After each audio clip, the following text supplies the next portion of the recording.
We haven't for the last 2 years because of COVID, but now we're going to be giving away 2,400 seedling trees, natives. 2,400? Yeah, so there's 15 different species, from dogwoods to redbuds. We're going to have plenty of dogwoods and plenty of redbuds. Well, I say that, but we always run out of those too. Witch hazels, mulberries, black gums, white oaks, river birch, all the really great trees that you want to have in your yard to attract and feed wildlife. And these are, you just have this, the giveaways at Old Mill Park. Right, so you just have to show up. There's no reservations. And we have quite a few people usually come early, but that's okay. They get in line, and we try to process the line very quickly. And this year we're going to do something different.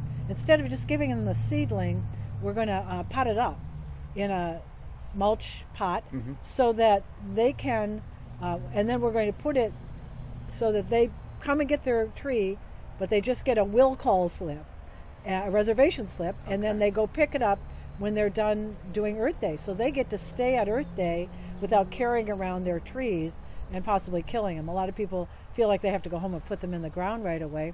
This way they won't have to feel that way. Well, this is a great opportunity every year. And like you said, this is very popular. People will line up for this. I've been getting calls. So we have one little glitch that I just heard about 20 minutes ago.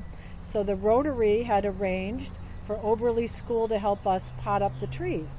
Well, come to find out, Oberly is still without power from this storm earlier this week. And if they don't have power, they can't take the kids out on a field day. So I'm going to leave you in a few minutes and go in and write SOS. And what are you doing tomorrow morning, Ted?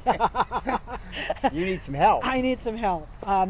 And if people want to contact me, they can send me an email to treefred@cox.net.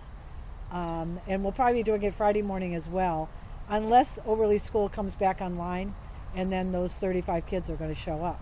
So it's going to be an interesting adventure the next 2 days. That's a lot of trees. It is a lot for some volunteers to do. But I mean, it would be you would make it fun, Ann. Well, I had it worked out that we were going to be able to do all of these trees just in the 3 hours that the kids were going to be doing there. So we had a lot of help, a lot of support.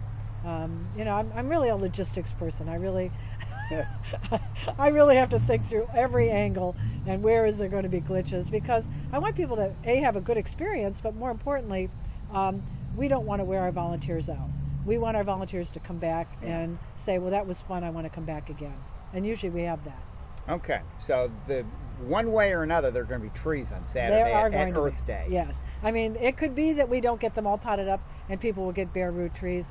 We'll have to figure it out. But I've got a lot of great folks that are tree stewards, and they're going to be showing up, and we're going to be down at Old Mill Park from 9 to noon tomorrow morning. So if anybody wants to wander in and help, I'll put you to work.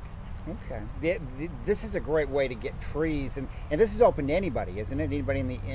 Anybody that wants to come. It's a maximum 3 per person, but anybody that wants to show up. I mean, Ted, if you look at our yard, many of the trees started out as little tiny seedlings. Yeah.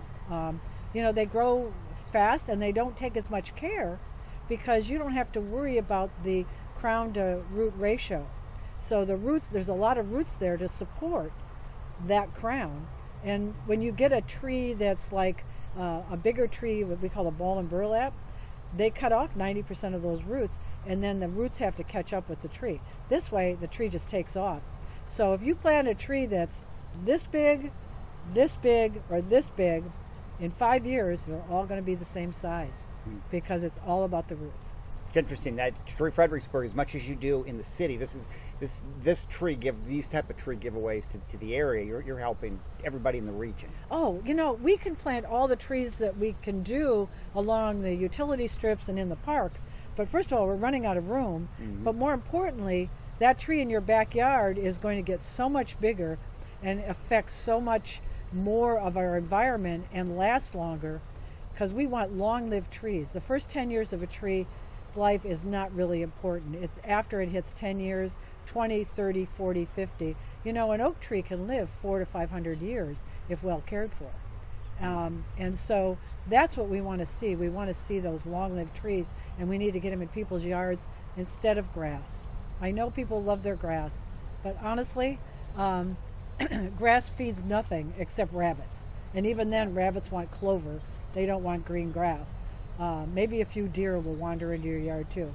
But what we really need is to get about 75 to 80% of, first of all, natives and shrubs and trees are the answer to a lot of things. If you look at my yard, you'll see there's hardly any care to it.